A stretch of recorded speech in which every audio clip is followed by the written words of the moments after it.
So it means there is Daddy Liam somewhere and there is Mohbad somewhere. And even the child himself at Iyabo Ojo's wedding said,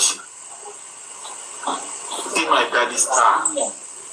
1.5 years after Mohbad was already dead.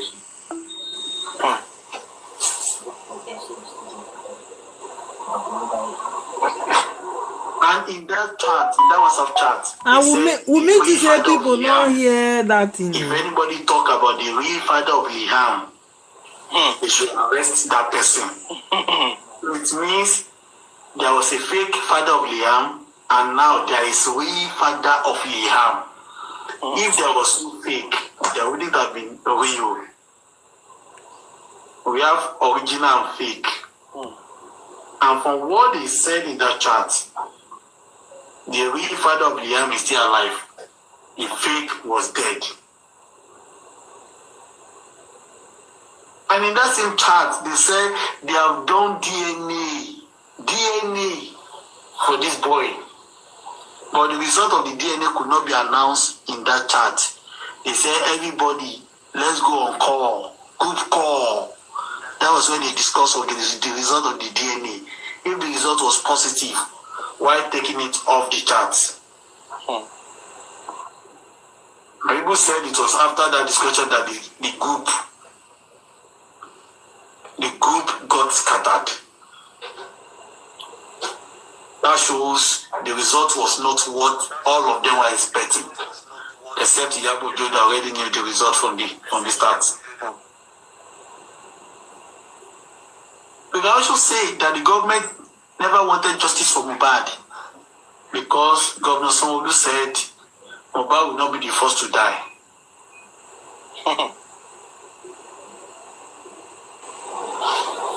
We can say the police are not working to deliver justice for Mohbad because IPO Mohammed, the IPO in charge of Mohbad case, collected Mohbad body sample and hid it away in Lagos for 4 months.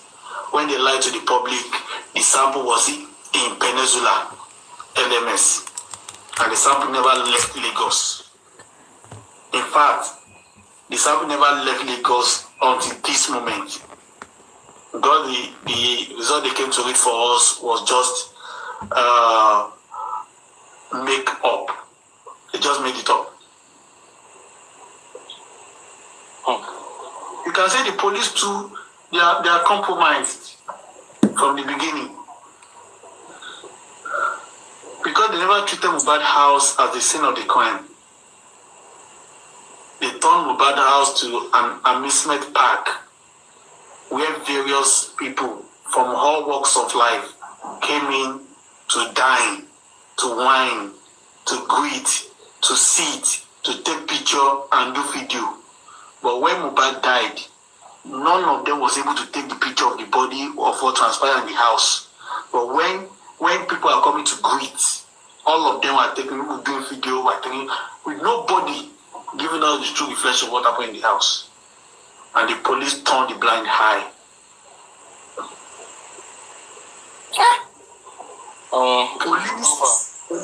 Police have refused to do advanced investigation or supplement investigation. And that is why up to today, the police that came to give the public preliminary reports concerning Mohbad's death have not come out to give updated reports ever since then. And that report was made September 2023. And up to today, the police and its representative have refused to update the public about the investigation they have done because they never did anything after them. We can also say it is a fact that they know that the CCTV in Mohbad house will reveal the killer and how Mohbad died, and they have turned their blind eye to it. I was opportunity to be on one of the police officers' live, and I was asking about the importance of phone forensic and CCTV to the case of homicide. But she said she wanted to go and get approval before she could answer me.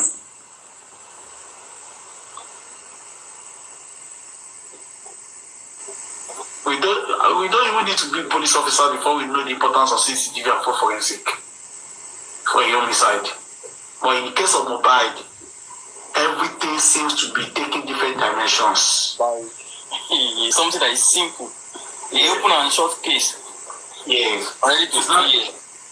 It is not looking like Mohbad died in the Jupiter, while we are all on different planets. And the laws that work at Jupiter is different from the one that work in Nigeria or on the Earth. Somebody said she believes there is somebody up out there that is backing them. The writing is so clear on the wall. Even a 5-year-old, when you tell this story to your 5-year-old, he or she will look at you and say, "Daddy or Mommy, why is so person not arrested?" To be sincere.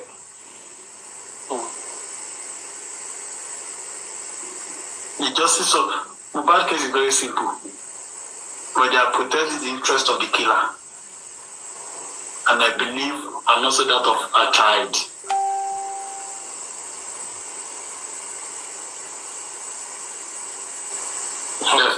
There was no need for coroner inquest in the first instance. Coroner inquest for what? That was just for distraction. I'm telling you. Good. But God is exposing them. God will expose them more. Thank you, Jerry. Vengeance. Thank you. Let Lord Mickey just take over like that, so then we run up with growing updates. Lord Mickey, welcome. I say thank you very much, Vengeance. Like I see a lot of people are concerned about, because even mothers we don't born safe. They come on, use Facebook. Some mothers where they use TikTok, they concern, because most of these people they didn't know Mohbad before. You understand? Because when Mohbad died, most of these our mothers then start to know there's a guy Mohbad and he's on something like that. You understand? So a lot of people already developing interest in the case since 2 years ago, and a lot of people are still surprised that Mohbad is still here to get justice. So a lot of people already keep interest in just finding justice for this guy, because a lot of people say no get peace. Imagine that way we not sabi anything about it. So we say me say like this, I don't care. Do you understand? So make the thing just, but some people are trying their best to cover up any traces that can lead to uncovering of the truth. But the Yoruba used to say that you understand? So but we keep trying our best. Maybe we don't want to say. This thing has been glaring from the beginning. Personally, to me, I have 3 of my friends that we don't talk anymore because of this issue. And why we don't talk anymore is because from day one, I've always asked 3 questions. How is Naira Marley connected to his death? 1. Number 2, what happened when Mohbad was in that house? Like, why will you be telling me that person we know in Nigeria, 9 killer? They were now giving me excuse of like juju. I was like, juju is not logical. So yeah, juju is not logical. You understand? What happened? Like, why are you guys not talking about people around him and his wife? Do you want to give me the proof that his wife cannot do it? Ẹni tó bímọ fún ni kíni Yorùbá náà pòwe pé ẹni tó bímọ fún ni lè pa ni. You understand? So this thing, people have been looking sideways from the beginning, but I've always asked the question. I will be like, how is Naira Marley connected? Me, I did not see his connection in the whole case from the beginning. Personally, I did not see his connection from it. And this people, Wummi and Adura and everything, Emio, in my own head, I have created scenario.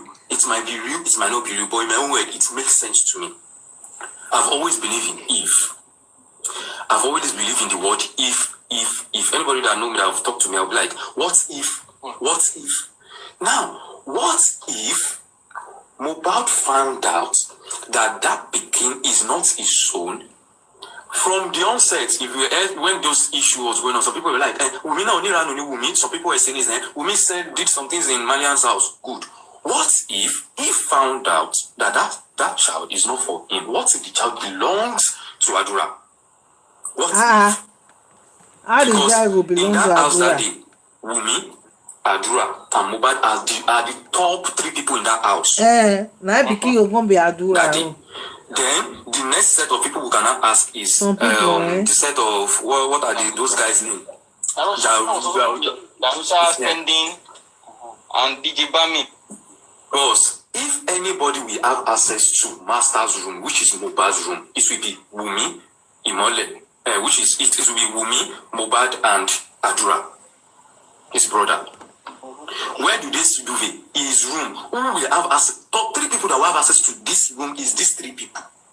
So anything that happen in that room, now these 3 people will know I'm first. And one of them is the victim. So these 2, what happened? Why are they not ready to do DNA? Why is Adura not even saying anything?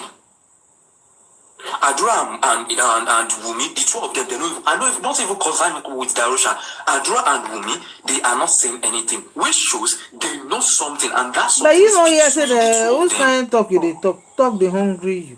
Yes, now. You don't hear that they gave me Adura. If you are not involved one way or the other, you would have talked. They gave Adura money not to talk. No matter how hard it is, bro. Let's face the reality. We're all humans being here. We are all humans. If Adura does not know something together with Wummi, they would have talked. And now people are saying, how do they control the police? How is it not easy to control the police? Let me use this movie as an example. To Kill a Monkey. Look at how they are able to plant a mole with that woman investigator just to make sure to sabotage her work. You understand? Now, Mama Wummi, she's a police officer, high rank to be precise. Now lie, not be high rank. Not just the one where they stand for street. Nah, street she dey stand. For, she don't get level. What do you know? No, they talk. You be lie. Now, when he came out to drop evidence, he said 4 days after Mohbad died, they withdrew, is it 73 or 70 something $1,000 in one of his video, in evidence video that he dropped. Yeah, was that what he said? Not after Mohbad died. It was before Mohbad died, Abi. Okay, good. It was before Mohbad died. Now, what they posted was they posted that they were fighting for reality in court. Corpora Prince Balu, Corpora Pujukini. Let's face that amount of money before Mohbad died. What Mohbad wants to do? We all know that before Mohbad died, according to what Naramali talk in his own evidence, Wummi has been controlling him from onset with the fights that he had with his manager, with everything. So let's not wind ourselves and be like Mohbad is still in charge of his life. He has not been in charge of his life normally. So, you're sure for $3,000 sort the police in alone. How much you sort the police where they will keep quiet? People will not chop before. People will not chop before. So it is normal. It is easy for them to control the police. Let's leave those police side. They will control them normally. We all know that one from beginning. If you have money, you will control police. That one aside. So now, Wummi knows what happened to that guy. And Liam, there is percent that Liam doesn't belong to Mohbad. Liam might be Mohbad's family blood. It might be. Right? I don't know. It might be Adura. But that Liam, there is no assurance that Liam belongs to Mohbad. Because if it belongs, I trust women now. They would have Shaya Banga. Be like, okay, I will do the thing. They would have do. I trust women. They would have Shaya Banga. That one, they will know how to play their game. But why are they not granting that DNA? Which shows that boy does not belong to Mohbad. So all the people when they comment up and down, let's use sentiments. Until we stop using sentiments to solve things in that country, we know if we get justice. We know if we get justice to anything at all. Another one is going on like this, but I don't want to digress about final. I don't want to digress. Until we stop using sentiment and use our brain and understand that they are different type of human being, and don't think that person right beside your dad, your mom, your brother, your sister, your son cannot kill you. Anybody feel buy you. Until we understand that you have to live your life with logic, not with sentiment. You have to understand that human beings can do anything. Until then, we know if they solve issues for Nigeria. It's not possible. We cannot. So if we are going to find this thing, with those things that we are finding, we've already seen it. We don't know people with fire. We just want to know how it happened. But let's stop feeling like Wummi is not. No, we already know people with fire.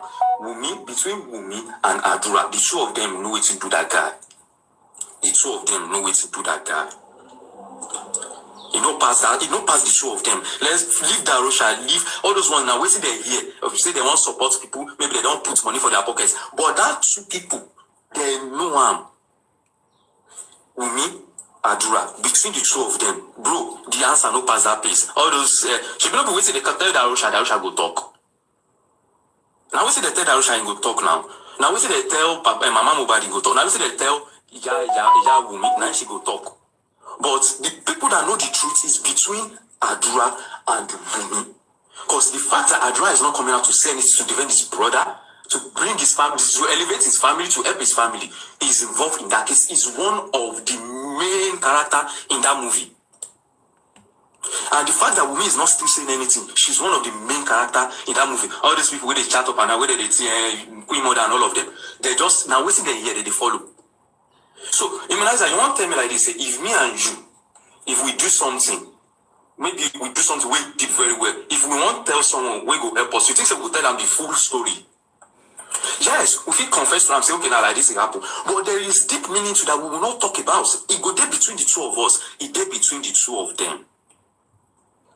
So until they are ready to talk, all these women, when they carry them for interview, I just look at them and they laugh. From the beginning of the case, I've never seen Naira Marley to be faulty. I swear on everything. Because I've always been like, that guy is not even involved in anything in the first place. He's not even the Niger.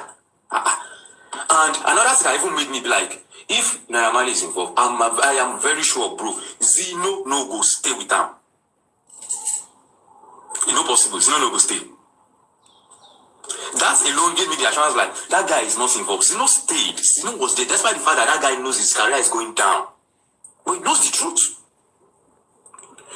He knows the truth. That alone gave me assurance that Naira Marley is not involved. Zinoniski duro. The fact that Zinoniski stayed, you should know that guy knows the truth. Now, from one side, the third question I've asked my guys is, tell me, prove it to me that Mohbad is a saint. These are the questions I've asked my friends. Because that guy, now why everybody carry on for X? When he was alive, the question is he innocent? When he was alive, when we know they blame dead, when we know they do that, forget that dead we die. He know they alive before. When he was alive, what thing they do? You don't mix yourself with Immunizer. Immunizer, you mix yourself with if they talk to us. No, sorry. I said everybody was not afraid to accuse Mohbad that Mohbad is... You understand? Me, I've always accused him from the beginning. I'll be like, he is human being. Now, let's not forget the fact that he's a human being. He's not an angel. So why are we feeling like we cannot talk about him because he's dead? Why? But we feel talk about our leaders. We do rubbish when they die. We feel curse them for when they die. But we don't do it for Mohbad because we all know this thing. When they push narrative tonight, they are using emotions. Oh yeah, the day with that guy, bro. The day with that guy, he died like every other artist that has died in Nigeria. Everybody wants to mourn him normally until they push the narrative of Naira. Naira narrative that they push was what pushed Mohbad's death. It was what pushed Mohbad's death. That is why people start seeing him in his dream. That one is just based on sentiment. Now that Naira Marley narrative we then push and make that boy death blow. If they don't push that narrative, everybody would have mourned him like every other artist that have died. Do you understand? So this thing to me, I feel like it's meant they just hijack that guy's death to drop Naira down, or his death is being orchestrated to drop Naira down. I don't know how I put down, because the whole target is Naira. Let's face the truth. Let's face the reality. Let's face the truth. The whole target is Naira. All those familiarity, all those they just now because they just tag along. Zero career drop because he tag along. Zero is a snitch. How is he a snitch? Is my colleague my friend? Let's forget the reality. Me and Immunizer, if we come on this place, me and you will go talk. We don't talk for GM before. If we talk a bit like that, Immunizer, I'm not. But are we friends? No, but we they talk. That we did the same record label. That doesn't mean we are friends. Let's forget that there is colleague. There is colleague. Colleague day, family day, friends day, family day, neighbors day. Ẹni tó ń tajà níwájú ta tó tajà wájú ta lé mi where they sell something in front of my house is not my neighbor. So there are different titles to every human being you meet in your way. So let's stop calling everybody friend. Everybody is not friend. So the fact that we belong with the same record label. Okay, let's now look at the old video that Naira Marley dropped like this. Me, at the talk, if I be Zeno, where did that record label? This thing that Naira Marley posts, if Mohbad they do, bro, me self go to shift my body from Mohbad. I go to move away from him. Yes, now I'm fit to go me. Why is it always you? So the fact that Zeno did not agree that guy is his friend, let's not blame that guy. I cannot be friends with my colleague. I can choose to be friends with my colleague if I want to be friends with my colleague. They are colleagues. So let's stop saying he snitched on him because he's his friend. How is he his friend? Have we seen them together before? I'm like, my bestie. Mohbad admits that, what's this guy's name? Is his friend. Prime. He never said Zeno is my friend. Nobody the same record label on that day. So, until we're able to divide all these things. He didn't snitch like that. He didn't snitch. Mohbad was, psychosis. At that time. Best collection. So that's why, he called out Naira Marley, called his out, even Wummi, called out everybody under Marley and said they won't buy him, they carry and go hospital. So it was still that same now. The thing is, most people didn't understand. Nigerians didn't understand. It was the same night Mohbad made all those videos. Do you understand? It was the same night now. Like it was 3 different times. It was the same night that he said, if anything happened to me, it was the same night he was saying, Wummi, everybody, Cynthia, everybody inside Mali, I want to buy him. It was that same night that he made that Zeno video, say, Zeno snitching me, you understand? So I made a video like that, I explained that.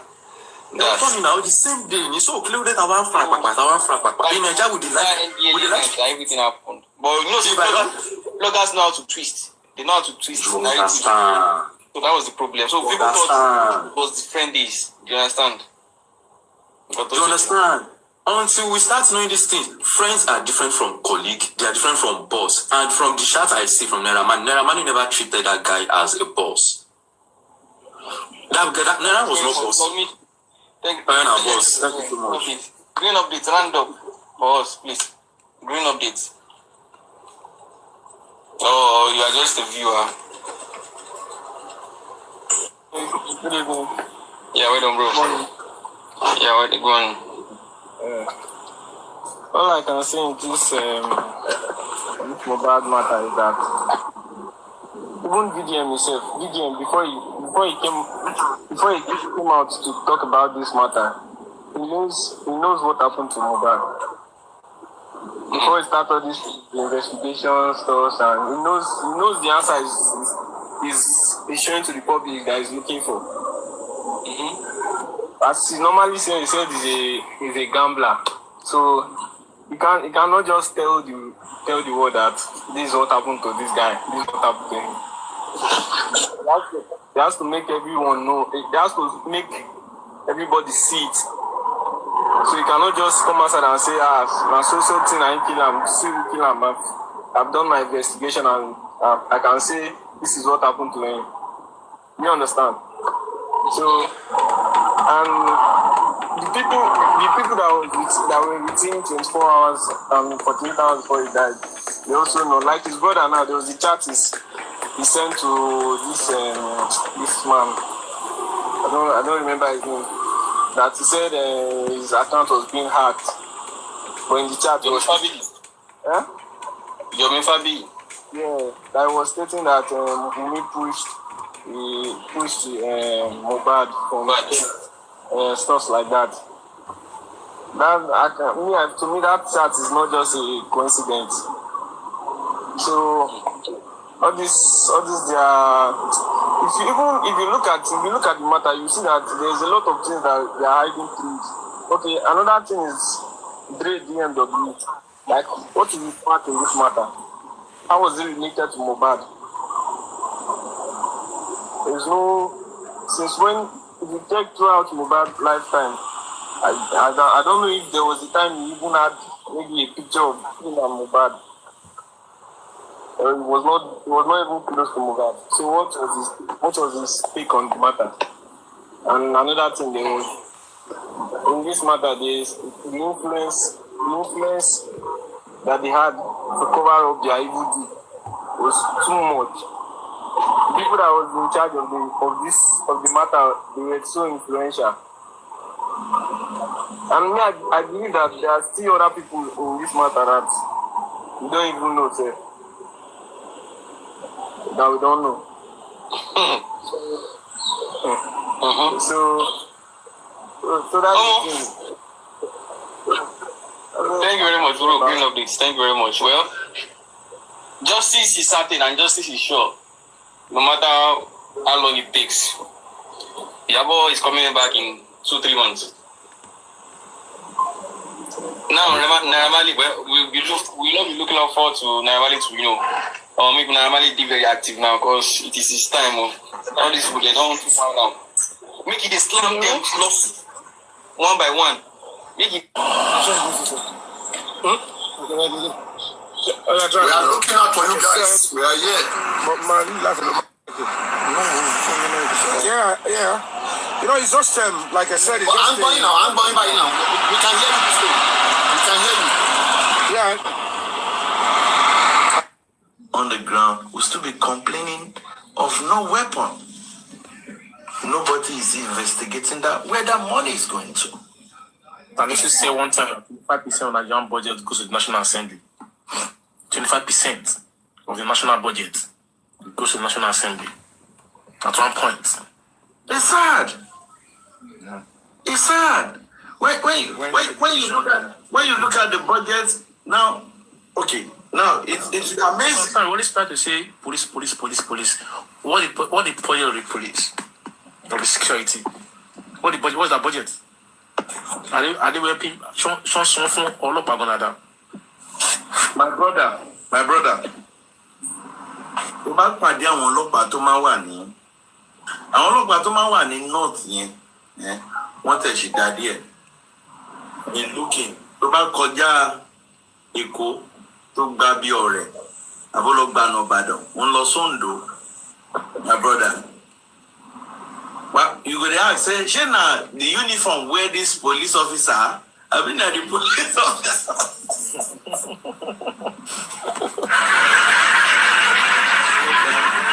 I've been at the police officer wear the uniform. I tell you the stick where they hold. The stick looks more healthier than themselves. And bro, it's sad. Babami, I don't feel like give you. Now, a policeman, and you know one thing about police. In báwo náà ṣe máa ń pè ọkàn gbogbo wa ló kó sókè lórí ọ̀rọ̀ yìí because for them to have approved this thing we know because that is the way they approved toxicology for the Chini plan B. So they might even have their plan B too. They have the money, they have the connection, they have everything. But Ọlọ́run máa gba gbogbo anything tó bá láwọn fẹ́ ṣe Ọlọ́run máa bá wọn bàjẹ́. This boy Mohbad too, the spirit would fight to the last lap. He wouldn't allow them láti gbé ọmọ fún sí òun lọ́wọ́ kò dẹ̀ ní allow wọn láti jẹ́ kan jogún òun. Not that Baba is looking for property. Baba has all along been a carpenter and he has all been contented with whatever he has. Baba didn't even know that his son is very, very, very rich. That is, báwo náà ṣe máa ń pè. So why will Baba will now be fighting for properties? Baba tí ò ronú pọ́ mọ́ ń lówó nígbà tí bàbá tó yọ ọmọ fi kú tí ò mọ nǹkan kan. But the main issue is who is the father of Liam so that this man can have rest of mind so that ọmọ àlè ò ní wá túlé yẹn ká lọ́jọ́ wájú. That is the issue. But these people, their own plan is plan B. wọn ò fẹ́ re fún bàbá yẹn rárá. From all what we have seen, and that is why I'm saying maybe Baba should link up with Very Dark Man. Let Very Dark Man know that approval has been made for this thing. If he has any suggestion, thank you. God bless all of us. Now true. Very Dark Man don't say he go do the DNA first. Thank you.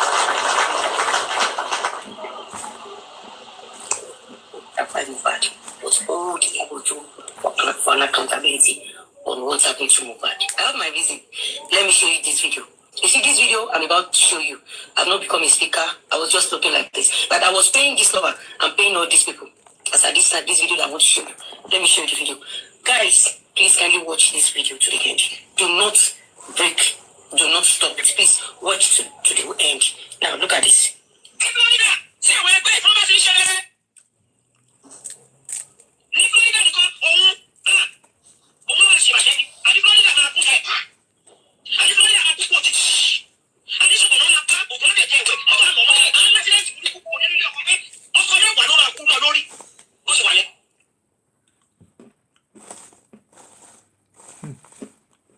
Oh, wow. This is not you know. Lady saying this. Let me show you who she is to Iyabo Ojo. I don't know. The meaning, what she was saying is that 10 men will buy on Iyabo Ojo's daughter and their son. That 10 men will buy on Priscilla Ojo. Then 10 women will buy on top of Festus Ojo. Then he said Iyabo Ojo's children, Priscilla and Festus, will buy on miserable buy. That's his motto. That will buy Priscilla Ojo and Festus Ojo. And he said a lot of things that will make Iyabo Ojo to know the end of our own children in a miserable form. That is what she was saying, because this is not for me. Because I didn't offend them. They were only doing this to forcefully collect ransom from me. That is the why I said, hold Iyabo Ojo very well for what happened to Mohbad. I'm not saying she's the one that buy Mohbad, but hold Iyabo Ojo. She has been doing it for a very long time to a lot of innocent people, but people tend not to understand. Now, this lady that did all these causes, let me show you who she is to Iyabo Ojo. See?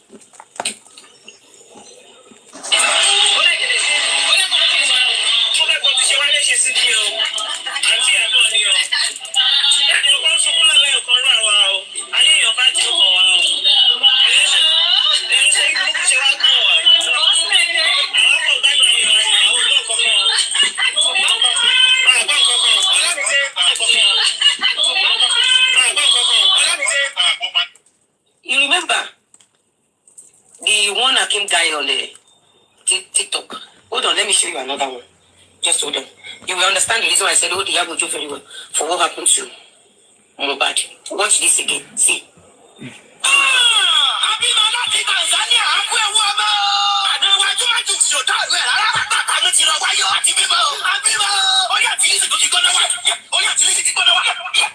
See another one. Hold on.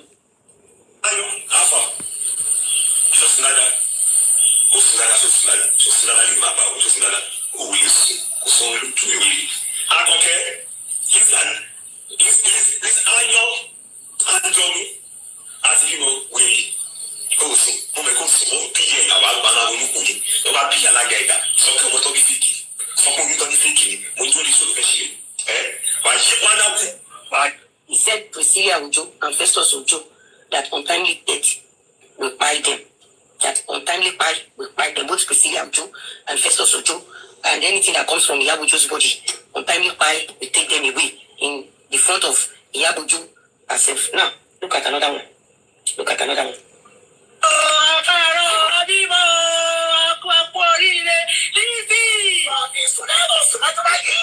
This is how Iyabo Ojo set people up for dragging. And in case anything happens to them, Iyabo Ojo will now pin it on innocent people. This is how Iyabo Ojo has been operating for a very long time. Remember this video, Abimo, is like a month now. And do you know why I stood my ground to be facing them and be giving them back? Because I know Iyabo Ojo was lying. It's a way of buying and fitting. It's a two thing. Is either you pay ransom under this lover, or they buy you. And the moment they buy you, they quickly pin it on innocent people. Now, let me remind you another one before I post my video. Let me. You remember this picture on this tabloid? This is like a month.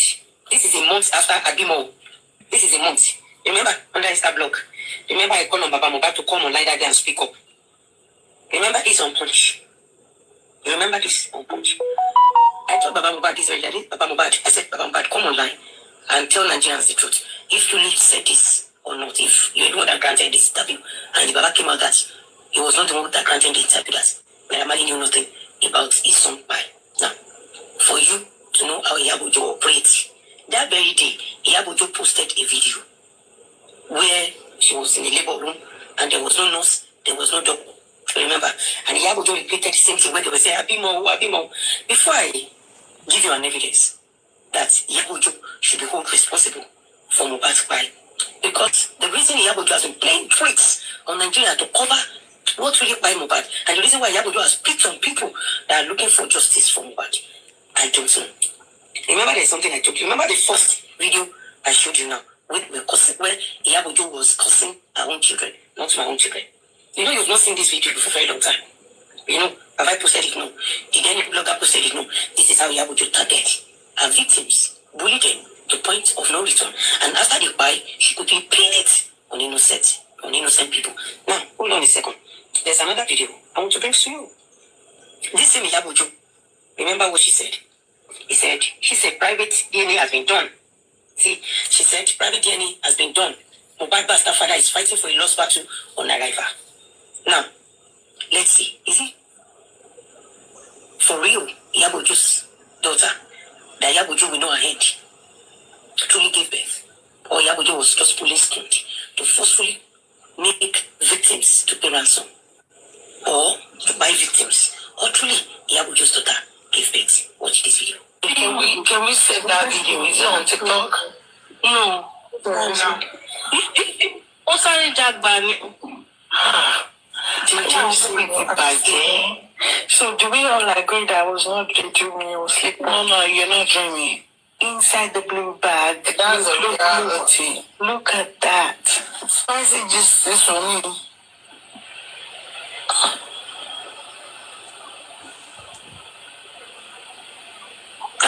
Oh, now. What's going on?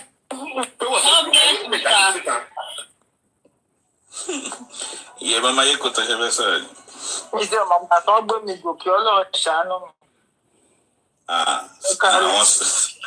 was surgeon the baby was okay. Not the surgeon, you. I'm a surgeon, cool. I'm a surgeon.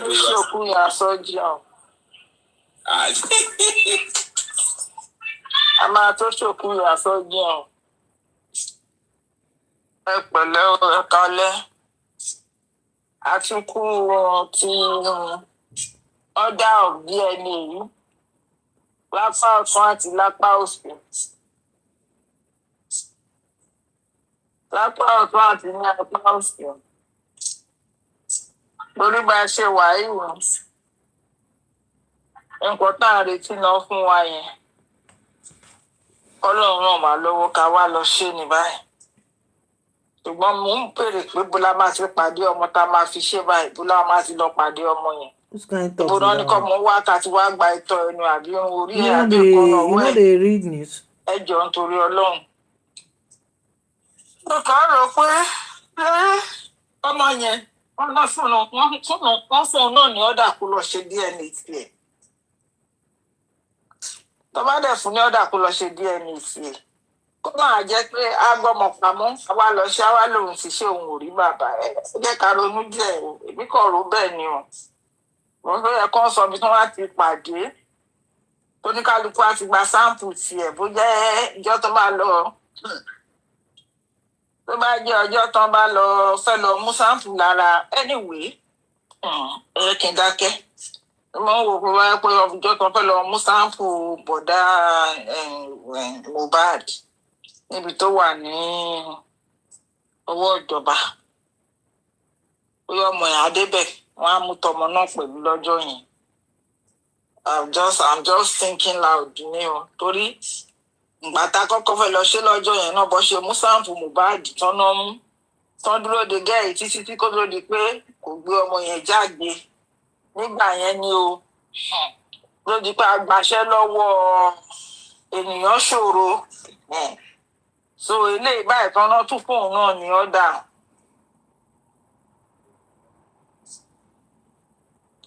ilé náà tọ́nà tún fóun ní ọ̀dà mọ ẹni nìkan lọ pé kó má jẹ́ pé á gbọ́ wọn pamọ́ fún àwọn bàbá táwa lọ ṣe tá lóhùn rí kí bàbá wa gba sáàpù gbogbo ẹ̀ wà lọ́wọ́ Ọlọ́run àfọwọ́ àwọn ṣe lórí mo máa ń gẹ́gẹ́ nìkan mo fẹ́ mọ details àwọn condition tán fún wọn gbogbo àwọn nǹkan question tí anyway one way or the other àwọn critical thinker wọn á dáhùn question tèmi torí mo mọ̀ pé kò sí mẹ́mbà gbogbo wa ní critical thinker bọ̀ ó dà pé kò sí mẹ́mbà wọn bí. Mọ́mí ayé kò tán ẹ̀ka lẹ́mà ọmọ yé tì ọkọ̀ àgbè. Ta ló ń sọ̀rọ̀ bígí 13-16 ta ló sọ̀rọ̀. èmi mò ń jẹ́ bẹ́ẹ̀ júmì nìkan. Musa mi ni mo change síbẹ̀ ìgbà tí wọ́n ní ká forúkọ sí wọ́n dẹ̀ láti pé kọ́ gbé wa gùnkè ní gbogbo. bígì wọ́n gbé mi bígì àtẹlẹwájú lọ fi bígì ṣiṣẹ́ ẹ̀yìn àti mú ìwà ti di bígì wà sí wa lọ́rùn. ṣé mú ìwà ló ń jẹ́ bígì máa tún change ẹ̀ ní ẹ̀mí ìmọ̀ nípa bígì wà ní mú ìwà ń jẹ́ ò bígì wà ló ń jẹ́. orí nǹkan tí mọ̀mí kan fún òṣèlú ẹ̀yìn lẹ́wọ̀n á jẹ́ big 13-16 ẹ jẹ́ kí n sọ fún yín big ó ti ẹ̀jẹ̀ ṣé bẹ̀rẹ̀ sọ fún mi á lọ jẹ́ ìjẹ́ mi ò wá jẹ́ o èmi ò mọ̀ láyé ìjọ yẹn. big sister mo kọ́ bọ̀wọ̀ wọn nǹkan tán fún mi ní ọ̀dà láwọn mi kí n gba big sister mo ṣe wípé àwọn náà mọ̀ ṣòro ẹ kálẹ̀ gbolé o commenters ẹ kálẹ̀ mọ̀ nǹkan tẹ̀mí rò ṣe rí nǹkan ní èèyàn máa ń gbọ́n sí ni èèyàn kì í gbọ́ kì í gọ̀ a máa ń pé gbọ́n àkín pé gọ̀ ṣé ọ̀rọ̀ tí fẹ́ sọ yìí ni pé ẹ jẹ́ ká mú kí náà ti ń pè ẹ jẹ́ ká mú bàbá Mohbad wọn tí gbogbo wa bá lè dà ká jẹ́ kí bàbá Mohbad travel pẹ̀lú kinní yẹn tó bá ní kí gbogbo wa kó pálí wálẹ̀ ká fowó yẹ ọyẹ ọ ti gbé tí. gbọ́ pé ká má sọ orúkọ báyìí ta ni. ẹ má bínú àǹtí mi ẹ má bínú mi ì mọ̀. mọ̀ kankan mọ́mí ayé kò tán ẹ jẹ́ sáré ṣe rí the only way tó fi lè gba sample inú kóòtù ni kò ti ṣe because ọmọ yẹn ó lè manipulate nǹkan ó lè ní bàbá ṣe báyìí fọ́mọ òun tí bàbá bá fẹ́ clear owó ara wọn kán ṣe wájú wọn nínú court. Then I say court they go now. Which one na come dey talk? Tá bá ṣe wájú court ṣe máa gbé Mohbad náà wá court ni. They go collect sample. Bí bàbá ṣe fẹ́ gba sample Mohbad kò sí nǹkan tó kàn wọ́n mí. Kò sí nǹkan tó kàn wọ́n mí. Àwọn kan tó wà ń di ẹ̀ náà wọ́n kàn wà ń di ẹ̀ náà ọ̀gbọ́n níwájú ọgbọ́n lẹ́yìn. Ó kàn wù mí o, ó kàn wù mí. The last one. Àwọn representative Wùmí, àwọn lọ́ọ̀yà Wùmí. The last one tá a ṣe gbogbo wọn lọ́ọ̀yà Wùmí wá represent Wùmí. Ó wá confam body Mohbad. So wọ́n mọ̀ nǹkan tẹ́mi sọ. Ṣé mo pé èmi nǹkan tẹ́mi fi láyé tèmi ni pé o bóyá bàbá máa make mind wọn láti rí ọmọ yẹn for the first time. Ẹ jẹ́ ká fi side yẹn sílẹ̀. Ẹ jẹ́ ká filẹ̀ má yẹ ká lọ bẹ̀. Possibility pé ọmọ Wùmí yẹn ó lè má gbé ọmọ ẹ̀ jáde pé kàn mú sample ẹ̀ kàn bí àti ṣẹ̀rí sample Mohbad yẹ ká fi sílẹ̀. Bàbá mi sí Mohbad wa àwọn pathologist wọn mọ bóyá máa take sample yẹn. But ọmọ yẹn the first time táwọn kọ́ fẹ́ ṣe ọmọ yẹn náà gbé pamọ́ tó fi hard láti ní sample ọmọ yẹn pẹ̀lú ọmọ ayé kò tán ẹ jẹ́ ká filẹ̀. Ó yé mi bọ́ ẹ jẹ́ kẹ́mi sọ̀rọ̀ gbé sọ̀rọ̀ ṣé wọn kó ojú ẹni ojú olójú. Mo ní ẹ má sọ ọ̀rọ̀ Mohbad ẹ jẹ́ ká filẹ̀ ọ̀rọ̀ ọmọ yẹn bó ṣe máa present ẹ̀ pathologist ààbò bẹ́ẹ̀. Kọ́tẹ́mi kọ́ fẹ́ sọ. Ọmọ wa kọ́ọ̀tù kò ní gbọ́mọ wa kọ́ọ̀tù ìyàwó rẹ̀. Ẹni pọ́ wọ́n gbáǹsì òun náà wọ́n gbáǹsì òun náà kó ṣe wọ́n grant òun náà kò ṣe sí ẹ̀ personally. Wọ́n mi ayé kò tọ́ wọn bá grant. Ẹ jẹ́ kí n parí ọ̀rọ̀ yìí. Nǹkan tèmi sọ ni pé ọmọ yẹn manipulator ni. Ó lè gbé ọmọ yẹn pamọ́. Kó dẹ̀ gba sample ló fẹ́ gba sample kó dẹ̀ lọ ṣe kó wá gbé result fún wa kó má yẹ kí bàbá gba sample ọmọ yẹn. That's what I'm saying. Na lie. Kò ṣe ní jẹ́ kí bàbá. Na lie. Àgbàtí kóòtù sọ̀rọ̀. Ó ti kọ́ don talk. Ọmọ ti ṣe bẹ́ẹ̀. Àfi tí bàbá ò bá ẹ máa ṣe ní ẹ máa ṣe. Ẹ jẹ́ ká sọ ẹ jẹ́ kí yàn sọ nǹkan tí yàn lè sọ. No, the only thing is that tí kò bá bàbá ló ní right and kí bàbá sọ fún kóòtù pé ó ń lọ ní on the 11th of November. Ìbọn ti dájọ́ lè ní. Ó láti ẹni bọ̀tán ṣì máa wọ́n adjourn the on the 11th tó wà ní lẹ́tà tí bàbá post. Ó parí ẹgbẹ́ mi ò mọ̀ pé on the 11th of November. November. So bàbá ló máa sọ pé àwọn ọmọ yìí wà manipulative. Everything need to be transparent. Ó yẹ kó ṣẹlẹ̀ nínú kóòtù ni kó gba sample. Tí jọ́ọ̀jì yẹn bá fẹ́ ṣe dáadáa. That is it. Wọ́n ṣe fídíò. Ọmọ yìí máa bùn bùn kẹ́. Wọ́n máa ṣe fídíò tó máa ṣe fídíò kò sí rẹ́kọ̀dù náà bẹ́ẹ̀. Ọmọ náà máa lọ yàjú kẹ́. Ọmọ náà rúdù. Ó rò pé òun jẹ́ nǹkan kan ẹjọ́ ẹ má rò pé ẹ mọ̀ pé ọmọ inú nylon bag máa ń yàtọ̀. Ọmọ inú nylon bag máa ń yàtọ̀. Ó yẹ kẹ́ mọ̀. Ọlọ́run ní pèsè kí wọ́n lè gbọ́ ọmọ sínú nylon bag lásìkò òròdú dẹ́kọ̀. Ó yẹ kẹ́ mọ̀ pé ó máa ń yàtọ̀ spirit ara wọn máa ń yàtọ̀. Nylon bag. Ó ṣàmọ̀ pé Ọlọ́run á ṣe ìtúdà. Gbogbo àwọn tó wà ń bẹ̀ náà gbogbo àwọn tíkà gbogbo àwọn thinking taker àbí kẹ́ máa ń pera wa day for ẹ̀ mọ̀ pé at least everybody wà wise. Kò dé gbọ́n ju gbogbo wa lọ. Ète làwọn obìnrin ní ọgbọ́n làwọn ọkùnrin ní. Wọ́n á lo ọgbọ́n yẹn kó tèmi mọ́ yẹn. Kóhun lo ète kóhun lè ète káwa lọ́gbọ́n Ọlọ́run dẹ̀ kọ́ wa mọ̀ ṣe. Àwa. Ẹ jẹ́ àsọ̀rọ̀. This well. I'm so happy, this DNA. Na DNA dey Tó ṣe pé network ti lọ. Ẹ jẹ́ bá a pa á. Mọ̀mí Elion. Mohbad ló wà rí wa. Mọ̀mí Elion. Mohbad ló kọjá. Ló kọjá kẹ. Mọ̀mí Elion.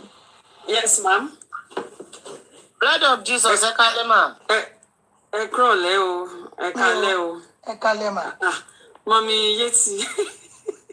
Mọ̀mí Elion tí ó ti stick sí yín lẹ́nu. Ẹ lè wá yọ mí lẹ́yìn wo tí ni ẹ ó di sí. Màá lọ sí ìlú. Ó lágbára.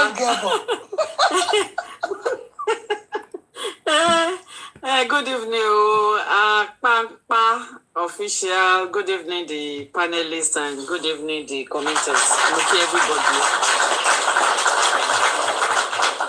Adeku Ajoyo, the granting of the DNA. Like everybody has said, he got a miracle ye kon ṣe. Kon gbé ọmọ yẹn Liam kon gbé lọ sí court. In the presence of everybody. Mommy elebo.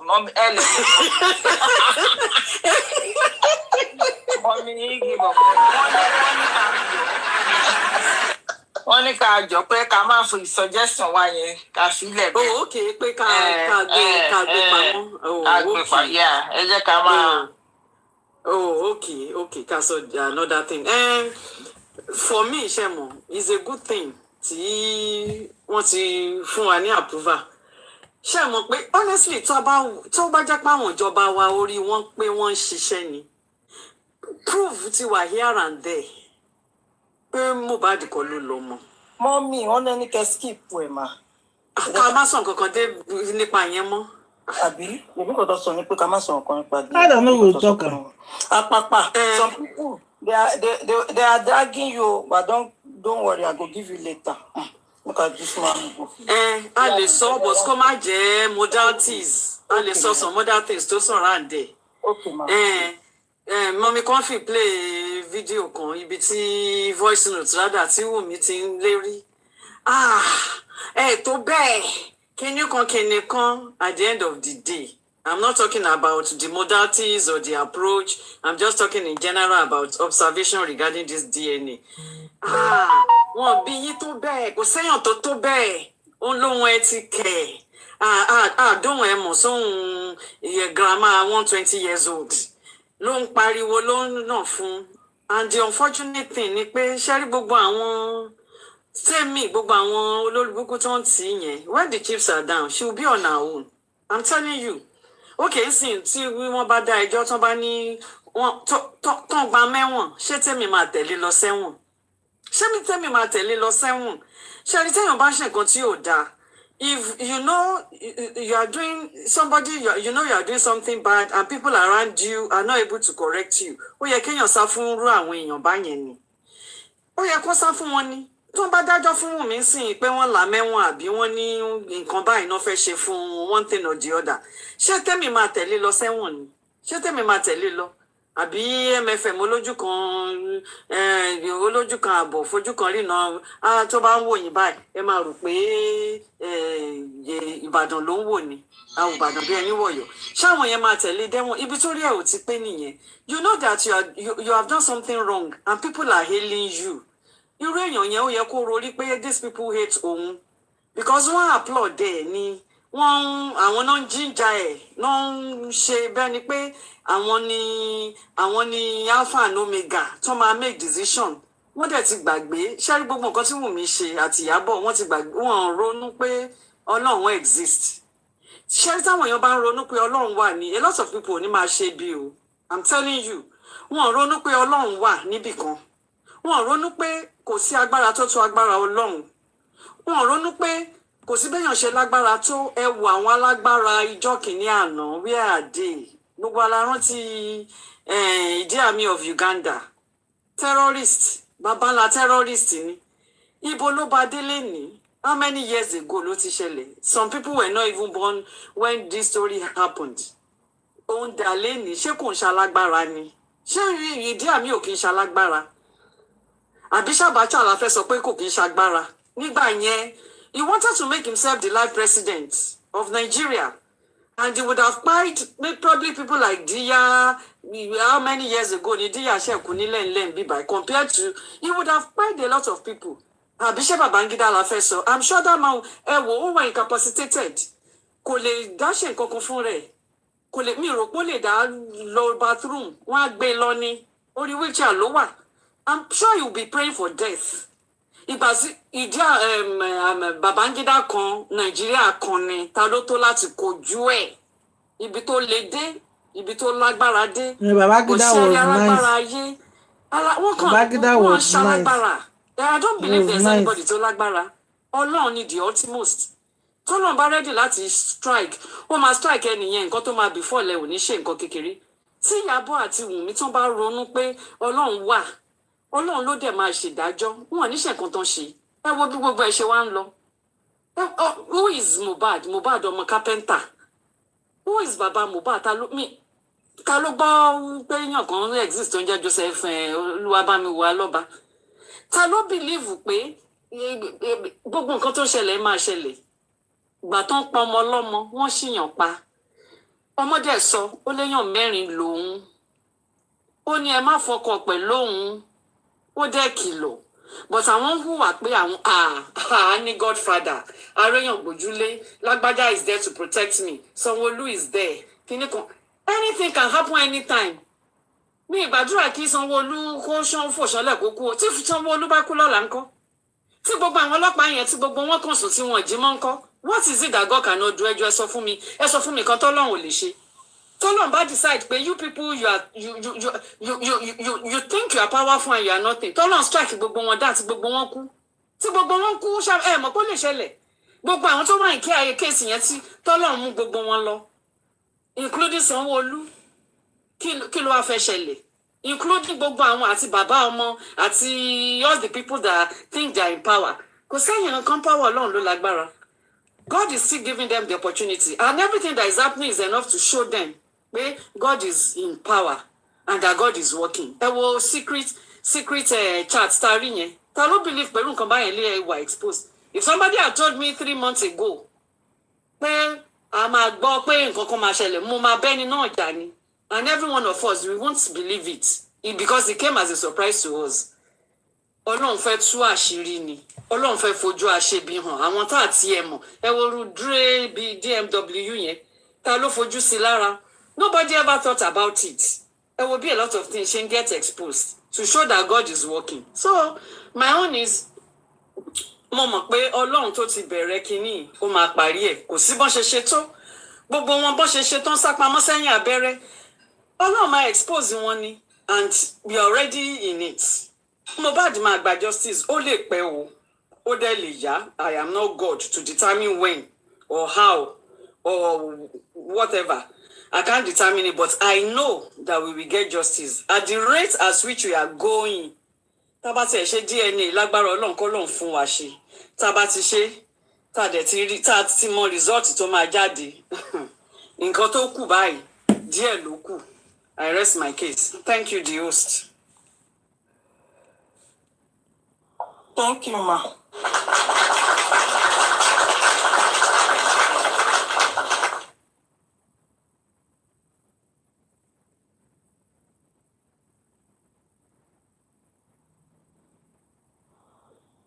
Ẹni àgbáláyé.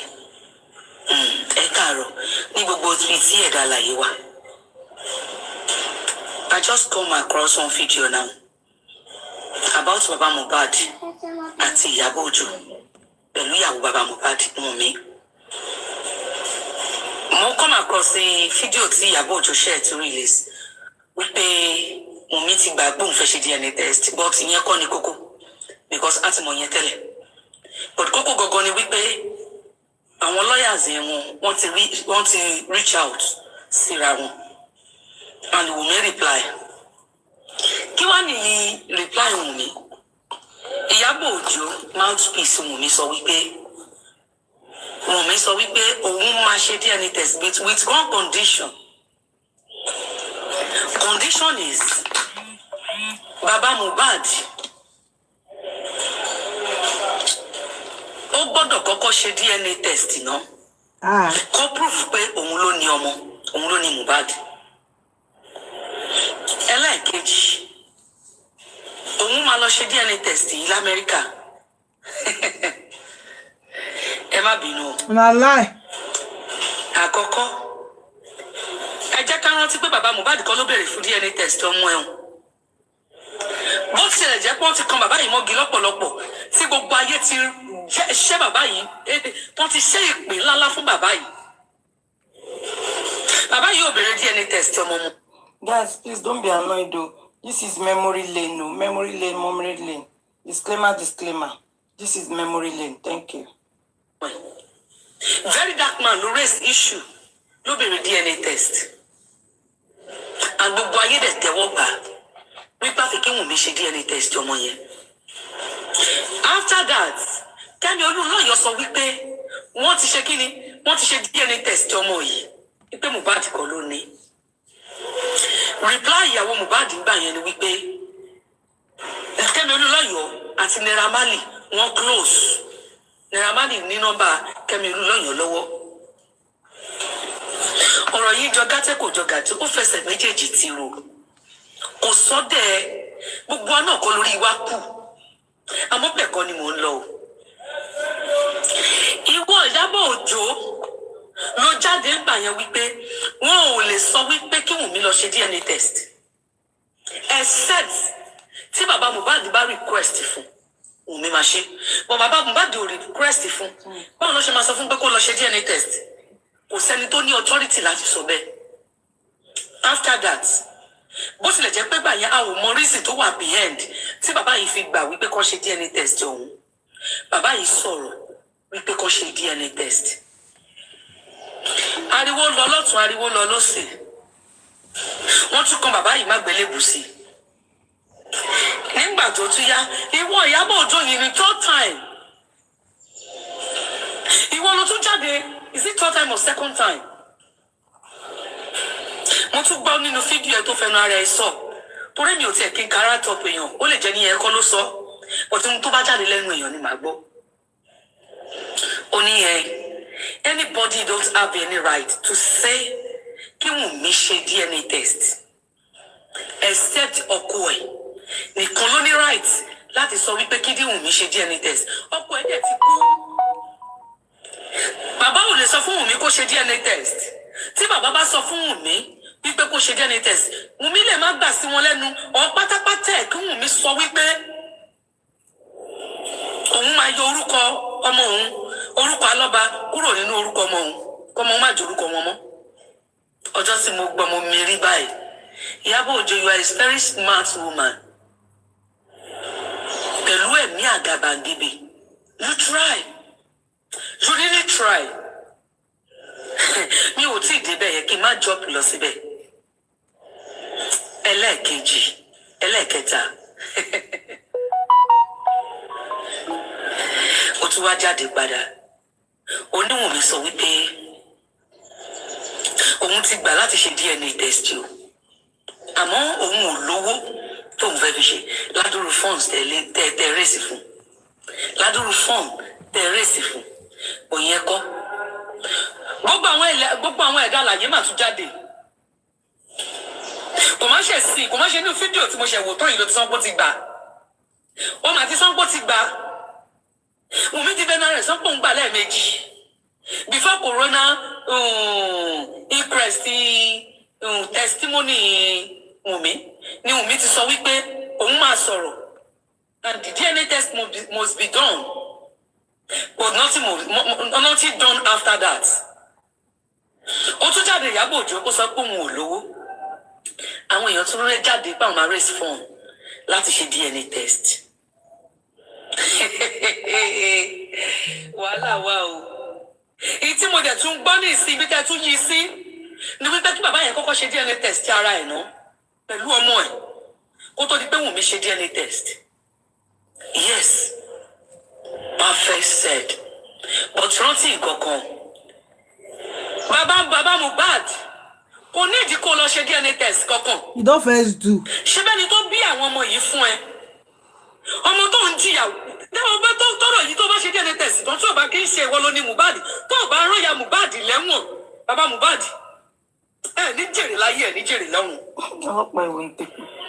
Yes, ṣé bí ya Mohbad ló wà lọ́dọ̀ wọn tó sọ fún wọn wípé òun kọ́ lòun bí Mohbad fún ẹ. Ipò kò lọ ṣe DNA test Mohbad. Gbogbo alákú lórí ṣá. Gbogbo akọ́lákú lórí o. Gbogbo èèyàn lè mú ní mugun ṣùgbọ́n wò kì í ṣe mugun. Ìyá Mohbad yẹn náà ni kó jáde kó sọ fún gbogbo aráyé pé bàbá Mohbad kọ́ ló lọ́mọ. Òun kọ́ ló ní Mohbad tó kú. Because ọ̀dọ̀ wọn ló wà tí ò bá sọ fún Wùnmí. Wípé òun kọ́ lòun ní bàbá Mohbad kọ́ ló ní Mohbad. Wùnmí ò ní God láti sọ fún bàbá Mohbad pé kókó lọ ṣe DNA test ọmọ. Because this man òun kọ́ ló bèrè fún DNA test. Ìtìjú ni fún bàbá yìí kan tí ò bá support DNA test ọmọ á jẹ́ pé bàbá yìí kan ní. Gbogbo olùlé application sí Wùnmí. Èmi obìnrin ni mí, abiyamọ ni mí, ìyá ni mí. Ní àkọ́kọ́, you are not a mother. Yes, Wùnmí. Ó yẹ kó ṣe DNA test ìwọ gan àtọmọ Liam yẹn. Ìwọ kọ́ ló bí. Ṣé ọ̀rọ̀ mi fi ń yé yín bọ̀? Ẹ tán pè kíní yẹn wàá gbà yìí. Wàá gbà yìí. Ọmọ ayé kò tán máa sọ kí Wàá ni. gbà yìí. Go ahead. If they play, they go. Everybody point a finger on that little poor boy. Wípé òun kọ́ ló rí Mohbad kọ́ ló bí ọmọ yẹn. Ní oríkì tí ò ní tán títí láéláé. Tó jẹ́ pé tí ọmọ yẹn bá dìde lọ́la pé òun fẹ́ ṣe òṣèlú. Tàbí fẹ́ di olórí kan. Wọ́n máa lọ wú ọ̀rọ̀ yìí jáde. Tẹ́mínì ti sọ pé ó máa gbé lọ Canada pé Canada ló máa darúgbó sí pé kò ní wá sí Nàìjíríà. Tẹ́mì ti sọ. Tó bóyá kò ní ṣòṣèlú. Tẹ́mì sọ̀rọ̀. Tẹ́mì nígbà tó ń sọ pé tó bá dàgbà ọ̀rọ̀ sí bàbá sọ náà nìyẹn bàbá nítorí ọ̀rọ̀ ó yẹ kó clear nítorí sọmọ ìbá dàgbà kó má máa fi bu. Wọ́n níta ló máa rántí mọ́. Wọ́n lọ́mọ yẹn ṣẹ̀wọ̀n nígbè kúrò pé Canada gan ló máa gbé. Ẹ máa play ẹ lọ. Àwọn oríṣiríṣi. And you love that boy? Ta ló jẹ́ kókó lọ ṣe DNA test yẹn kókó jáde tó bá jẹ́ pé lóòótọ́ ọkọ ẹ̀ ló ní ọmọ yẹn. bàbá ẹ̀ tún bàbá ọkọ ẹ̀ tún wá jáde pé okay wọ́n máa ṣe DNA test yẹn. That means bàbá yẹn mọ̀ wípé ọmọ òun ni àmọ́ ẹgbẹ́ tó ń fi lọ ọmọ yìí ni bàbá yẹn fẹ́ mú kúrò. Ìwọ wá sọ wípé ó wá di kánní bẹ́ẹ̀ kọ́ ó wá dogun wọ́n wá gbé justice for Mohbad sẹ́gbẹ̀ẹ́ kan. Gbogbo ọgbà tí bàbá yìí bá ti sọ̀rọ̀ sọ́ba ṣe pé ní kankan tẹ́ ẹ tọ́jú àṣírí kan wà níbì kan. Anytime this man falls out they must stop. Iyabo Ojo á sọ̀rọ̀ this lover á sọ̀rọ̀ àwọn tí á sọ̀rọ̀ ẹ kọ́ bàbá yìí má gbélébù ìyẹn kọ́ o but ọ̀rọ̀ DNA test yìí gbogbo mo fẹ́ ṣe. And secondly, you are not a wife and you will never be a good wife. Tó bá jẹ́ pé lóòótọ́ ọkọ ẹni Mohbad tó dẹ̀ nífẹ̀ẹ́ ọmọkùnrin ìtinútinú ẹ̀ gbogbo. Èmi Adébùkọ́lá ó mà ṣe o. Ìyàwó Mọ́tíù Timothy ló jẹ́ kí wọ́n rí ìdájọ́ fọ́kọ ẹ̀. Ẹ wá ní kí excuse náà ni bàbá kínní bàbá Oríyọmí lọ́ fún wa Ọlọ́run dáríjì mi. Ṣebí ìyàwó Timothy ló jẹ́ kí bàbá Oríyọmí rí nǹkan tó fẹ́ dìmú láti fight fún justice. Jọ kí ni bàbá Oríyọmí fẹ́ dìmú nínú ọ̀rọ̀ Mohbad nítorí pé àwọn tó jẹ́ kó fight fún justice àwọn gan ló wà behind the scene fún justice àwọn gan ló wà behind the scene. Òkè ṣàbíamọ òkè ṣe ìyàwó nítorí pé tó bá pẹ́ lóòótọ́ you claim you love him now you have to stand for him but no ọ̀tọ̀ nìkan tẹ̀ ń gbámú wọ́n dò wọ́n fà wọ́n là wọ́n gbé wọ́n jẹ́ òun lẹ̀ ń gbámú àárí òtítọ́ kan jáde nínú kó tó pa Mohbad. And for you Iyabo Ojo I know everybody say anything about you will come out for them and ó ti mọ́ yín lára daily bread ní kẹ́ rán àwọn èèyàn lẹ́wọ̀n. In the second video of this I will say everything I want to say about you. Ó dùn mí gan pé mi rí second kìíní a lot of stuff tí woman yìí tó predict tó sọ bó ṣe rí gangan nìyẹn and this was an old video. No, it's not Madam Olushola. This lady is a prophetess. Prophetess something. Adebukola or something.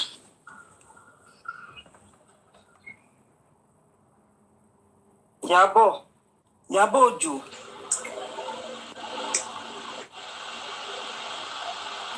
Titi, sorry.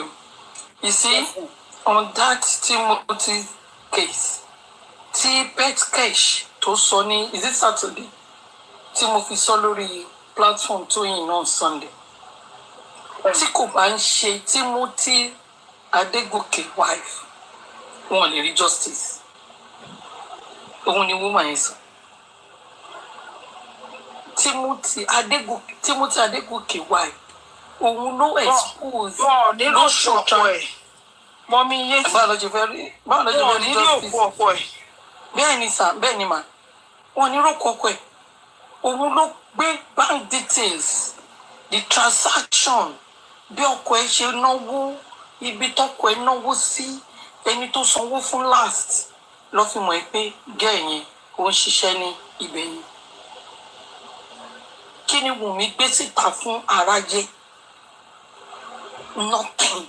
The only thing she's saying, she's cooking fried rice and Indo to celebrate 5-month-old Liam. That's all. Táwọn èèyàn bá ń sọ bàbá Timothy màmá Timothy kinní kan wọn ò ṣe kinní kan tí àdúrà and blessing and Wunmi fight for Mohbad. Baba Mohbad ò ní rìn kiri. Baba Mohbad will not grant any interview. But he's the only one standing. He's the only one representing the whole family. Olórí burúkú Abọ́sẹ̀dé. Olóṣì. Where is she today? Where is she?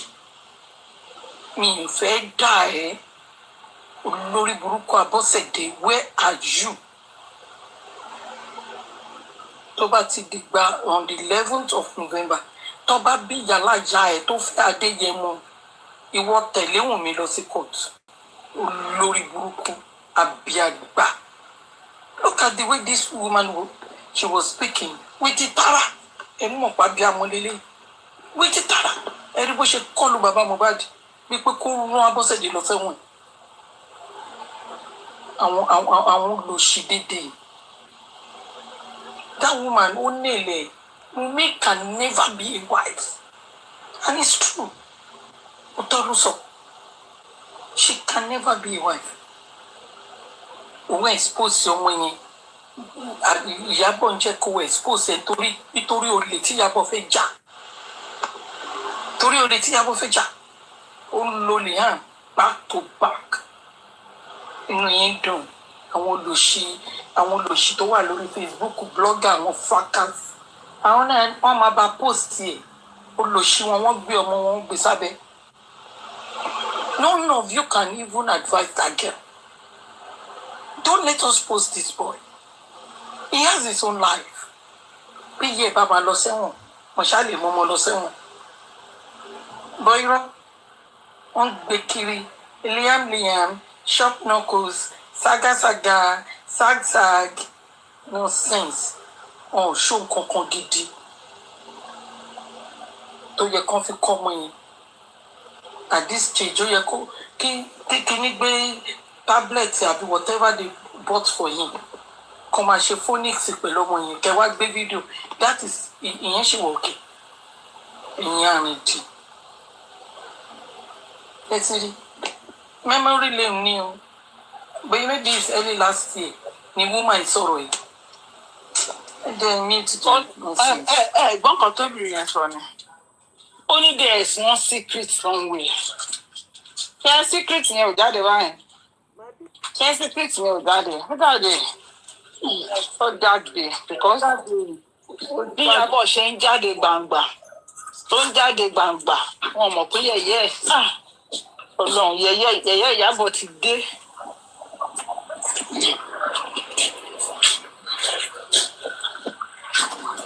A dúpẹ́ lọ́wọ́ Ọlọ́run. Ẹ jọ̀ọ́ ẹ má bínú ọ̀rọ̀ tí fẹ́ sọ ìlú nínú. Ẹ jẹ́ ká kárì BBM, ẹ jẹ́ ká kárì àwọn ẹ̀jẹ̀ torí Ọlọ́run. Àní ẹ má sọ̀rọ̀ yẹn. Ẹ má sọ àwọn ìjẹ́rí àwọn kọ̀ọ̀kan wà tá a lè máa láti máa protect o. Kò nídìí ká sọ̀rọ̀ fídíò yẹn. Ẹ jọ̀ọ́. Mi ò lè sọ pé bóyá ń bá bàbá sọ̀rọ̀ àbí mi ì fẹ́ sọ nǹkan. Ẹ má sọ ẹ jọ̀ọ́. Fídíò yẹn tó dákẹ́ rò pé stupid ní ẹ jọ̀ọ́ nítorí Ọlọ́run. Ẹ jẹ́ ká máa sọ àwọn nǹkan tá à ń sọ yìí ẹ jọ̀ọ́.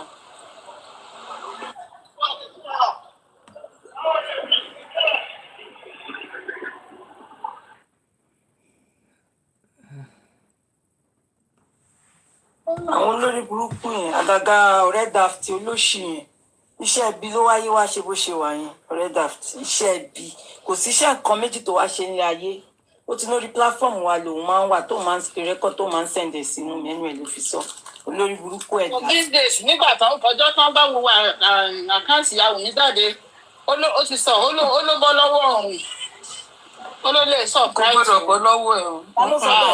Mọ́mì ọ̀rẹ́ Dèáth. Mo bọ́ lọ́wọ́ ẹ̀ ó bọ́ lọ́wọ́ MFM gan. Ó máa ṣiṣẹ́ kú bí aago ni. Ta ló lè gbarú ẹ̀? Èmi ṣe mo fẹ́ mọ nǹkan tí àwọn Mohbad sọ fẹ́ MFM nípa àwọn àkáǹtì yẹn. Mo náà ó blow hot nígbà yẹn mi ní parọ́ fún yín o torí mo mọ̀ pé Mohbad sunkún sí lọ́rùn ìdíwé tó ṣe ń blow hot nígbà yẹn ìyẹn ti sí lọ́rùn nítorí òun ló ń ṣiṣẹ́ fún. Ta ló lè ṣe mọ́mì? Ẹ jẹ́ ká tẹ̀sán tọ̀rọ̀ ọmọ ká tẹ̀ azum pé ìyá Mohbad kò kú fúrúgbìn. Please block someone here. Who is that person? Please. Àtẹ̀mọ̀ pé ìyá Mohbad ò fúrúgbìn ó kàn fẹ́ kéré ni bọ̀ síbẹ̀síbẹ̀ náà ó ta lára pẹ̀lú pé ó fẹ́ pé èrè láì fúrúgbìn ó ta lára àwa gan tí ò ń ṣàwa gan la bí ọmọ ó ta wá lára kò sí ẹni náà tó wà ní ayé yìí ó tún wá ta àwọn ọkùnrin lára ju àwọn obìnrin gan lọ notice àgàgà àwọn youth ó ní wọn lára ju àwa gan lọ pé. Ṣé rí gbogbo owó ọmọ yẹn sínú àkáǹtì ẹ̀ tí máa sọ̀rọ̀ kan fún yẹn máa nílò èèyàn wo ni mí. Mo kọ́kọ́ rí i pé mi ò ká sí o ẹnì kí ló mú mi jù nínú gbogbo ẹ̀ ìgbà tí èèyàn wà láìbírèètì ẹ̀ pé náà kò yẹ kó máa kọ̀ntínú lọ báyìí Naira Marley sọ wípé lọ mú àkáǹtì tiẹ̀ gangan wá ọkàn Wùmí le to the extent ó lọ bá Naira Marley pé torí pé kò sanwó ṣàkáǹtì tóun fún mọ́ ló jẹ́ kí Mohbad máa nànà kùnà ìyẹn ló ká mi lára jù. ó ń gbowó èèyàn. mo lọ bá Naira Marley pé ó ní torí pé Naira Marley kò sanwó sí àkáǹtì tán pírẹsidẹ́ǹtì fún tó wá sọ fún Mohbad kó lọ wá àkáǹtì tiẹ̀ wá kó máa gbowó ẹ̀ sí ó wá lọ bá Naira Marley pé Mohbad ló jẹ́ Naira Marley ló jẹ́ kí Mohbad máa nànà fúnà.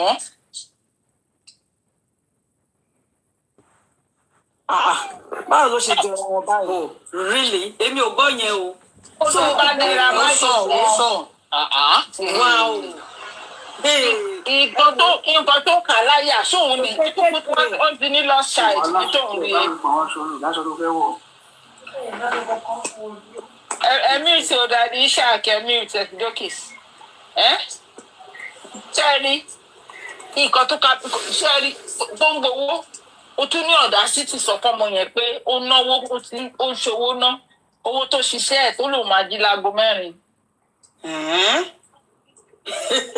owó tó ń ṣiṣẹ́ ẹ̀ tó lòun máa jí láago 4 ìwọ wá sọ lọ sí ọmọ yẹn very manipulative girl.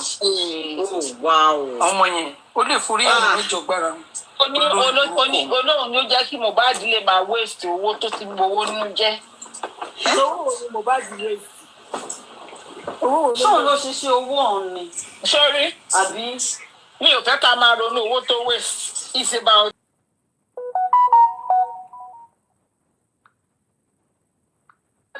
working nígbà yẹn Mohbad was 23 Wunmi was 21 or Wunmi will be like 20-21 Mohbad will be 23-24 ìwọ ò ṣiṣẹ́ ẹ̀ tó ń ṣiṣẹ́ olóhùn waste owó òun ṣèyàwó ẹ̀ òun ṣàbúrò ẹ̀ òun ṣẹ̀gbọ́n ẹ̀ you are just one of the random girls. owó tí wọn ọ̀dẹ̀ san sàkáǹtì wọn ló jẹ́ kí Mohbad fún àgbákò tó kàn ó fi bọ́ sọ́wọ́ ikú yìí.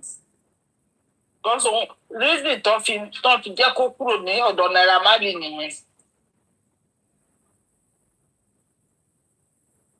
wọ́n dẹ̀ tó sọ̀rọ̀ yìí pẹ̀lú ọ̀rọ̀ Dre tí mò ń tẹnu mọ́ yìí orúkọ mi ló ń jẹ́ tèmi yé mi. Naira Marley sọ̀rọ̀ fún ọ̀rọ̀ yẹn ti pẹ́ gan-an ọ̀rọ̀ yẹn ti pẹ́ nígbà tí Mohbad ẹsẹ̀ kú. Naira Marley sọ̀rọ̀ kan ẹnìkan tó wá sọ ọ̀rọ̀ tó jọ bí ẹ kì í tẹnu mọ́ ọ̀rọ̀ Dre. ó ní mo ṣe ń tẹnu mọ́ ọ̀rọ̀ Dre kí ni wọ́n sọ ni pé wọ́n ní owó tí Mohbad bá gbà ní ọ̀dọ̀ Naira Marley ni ó máa ń san fún àwọn kan ìfẹ́ dárúkọ àwọn wọ̀nyẹn bí àwọn ọmọ ìgbẹ́ ó náà máa ń gbà lọ́wọ́ ẹ̀. ó dà pé kò wá san owó yẹn mọ́ nígbà tówó yẹn ò wọnú àkáǹtì wọ̀nyẹn mọ́. àwọn tó dẹ̀ ń gbowó yẹn ẹ̀wọ̀n kásámà sẹ́wọ̀n. Naira Marley sọ ó ní ọ̀rọ̀ ń ṣàánú Wùmí ṣàwọn abẹ́ nígbà tó pa Mohbad Wùmí mọ kú tó pa Mohbad Ògúndé ló pa Mohbad èmi ò fà lẹ́jọ́ lì sí o. Dádì ṣàkíṣe fẹ́ bá wa dá sọ̀rọ̀ wa. ó rẹ̀ wá lálẹ́ yìí a ṣẹ̀ṣẹ̀ kúrò níbi tírélà Dangote ló lé wa kúrò ní roadside ibi àti ń protest. làbújá ilé àtijọ́ Ọ̀yọ́ ibẹ̀ lèmi àtijọ́ Ọ̀yọ́ jókòó sí àti ń protest kò easy o ẹ mọ̀ pé irú cardigan tèmi dẹ̀ mú dání kò strong dáadáa wọ́n ní àwọn tí mo bá ń bẹ̀ àpò sìmẹ́ǹtì làwọn fi rán cardigan tán ẹ wò kò easy roadside wọ́n dẹ̀ tún ní wèrè máa ń rìn l'Ábùjá lóru kó má dẹ̀ kìyàn mọ́lẹ̀. ẹ pẹ̀lẹ́ kú protest ṣẹṣẹ àdìbí dúró sí báyìí ṣẹẹsì ní abẹ́ òun tí òun máa bá. a create awareness NTA wálé ní AIT channels ọ̀la ní CNN ń bọ̀. Ọlọ́run ṣeun kò easy o. ọmọ ọlọ́mọ tí gbogbo tí mo bá wà láyé mi ò mọ̀ mi ò mọ̀ mo wá ń ṣe wàhálà báyìí nítorí ọmọ Ọlọ́run. ẹ ṣe torí àwọn ọmọ tó kù táyé nìkan ṣe torí Mohbad mọ́ ẹ kó ṣe. ọ̀làǹsìn àti àgírí everybody máa mú ọmọ kọ̀ọ̀kan dání àwọn ọmọ tó bá wà níbi kórèdé ní àwa jẹ́ gbogbo sí ọmọdé tí ń bẹ Nàìjíríà kórèdé ti ṣe lọ.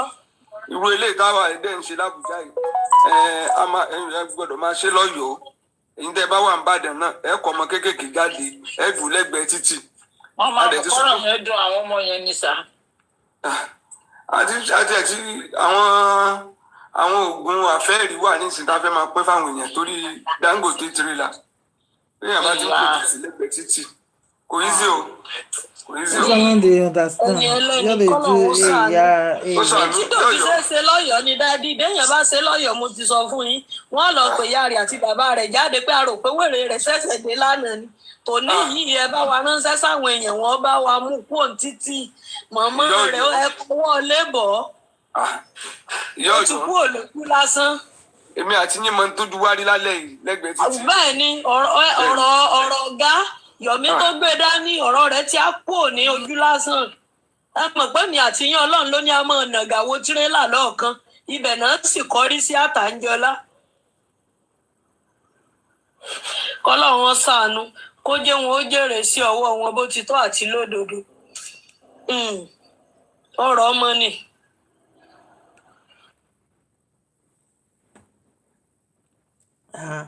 Why no dey talk again?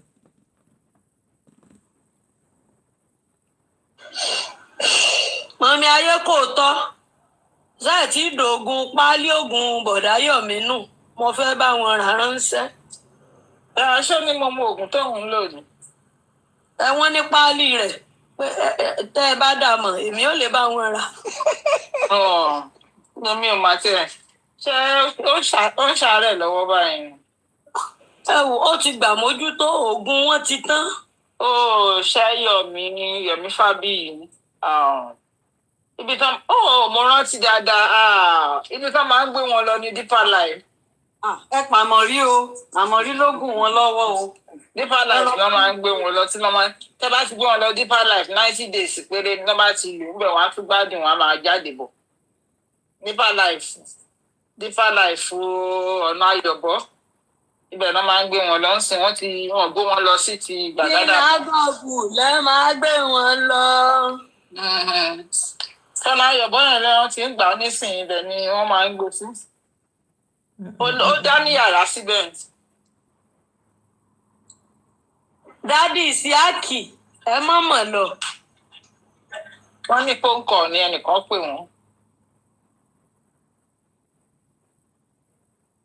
Ẹ wo mi ìparọ́ ọmọ mi fruitfulness ìgbà táìsàn yẹn kọ́kọ́ ṣe tí màmá yẹn wà láyé ibẹ̀ náà gbé lọ ìyẹn ti ẹ̀pẹ́ kan tó rí ìwòsàn ibẹ̀ náà gbé lọ ti Gbàgádà yẹn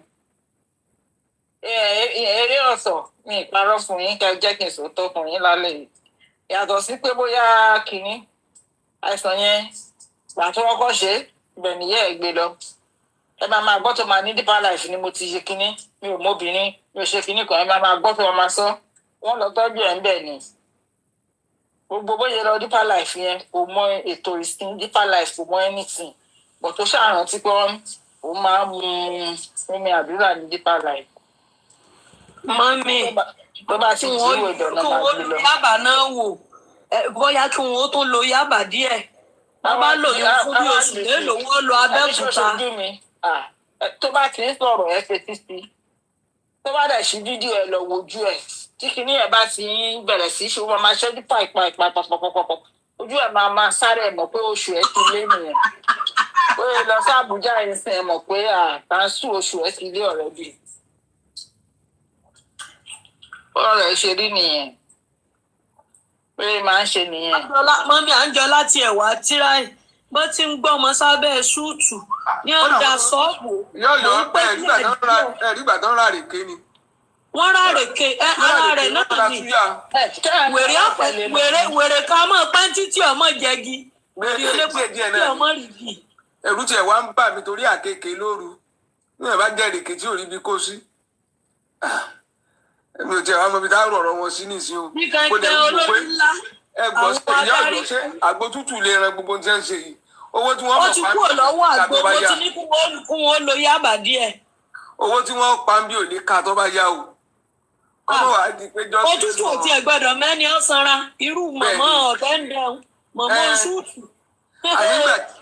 Nígbà tí ẹ léyìn kan wà nílẹ̀ mi ò mọ mi mọ̀ pé èèyàn ni mo kọ́ wò pé gbóòrè kí ló dé náà kó àpò sìmẹ́ǹtì kalẹ̀ àbá kó ẹ̀wà wọ́n wá léyìn ni níta lẹ́ni ọ̀hún. Wọ́n ní ìyá kan ni mo ní kí ló dé lẹ́ni náà bá dẹ̀ dìde lọ́rọ́ pọ́tọ́ ló dìde mo kí ló dé lẹ́yìn bí bàrà. Wọ́n yí dé àgbá ọ̀dà tó fi ń da títì. Èmi tẹ̀lé owó màálù ẹ̀tọ́ sí dà 300 and something. Owó kú màálù. Èmi rò pé ní ọmọ olókùn kò yẹ kó wà l'Ábùjá náà, èmi lu yẹ lè yẹ kó. Àti jẹ àti mú.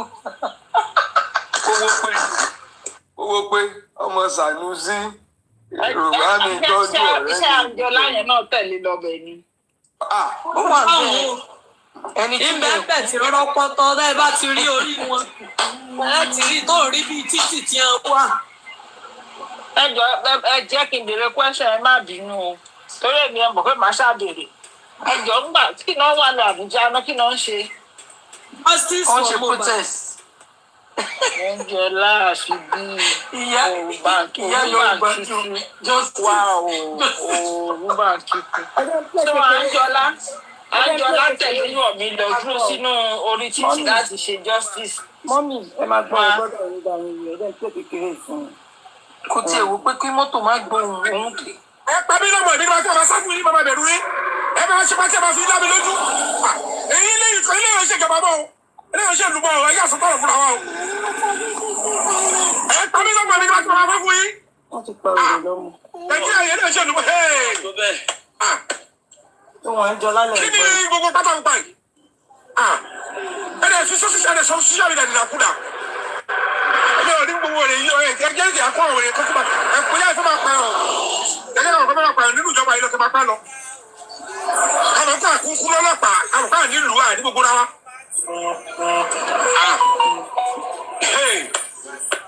Ẹni tí a máa fún lówó, tí a sọ máa dúpẹ́ lọ́wọ́ ẹ̀ lọ́wọ́ àjà fún lówó.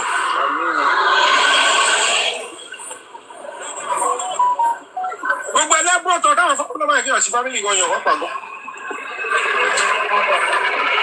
Sọ́dọ̀ àkúrẹ́ fẹ́ kúrò lọ́rùn sí kó tó yẹ máa dáfà fún ìdílé.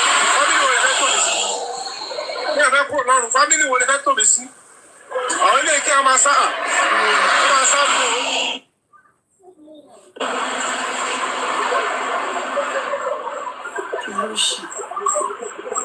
Take the decision away from the family, there will be conflict of interest. Gbogbo àwọn tó ṣe lẹ́wù ẹjọ́ fojú balẹ̀ ẹjọ́ kọ́ tiẹ̀ rí honesty lẹ́ẹ̀kan.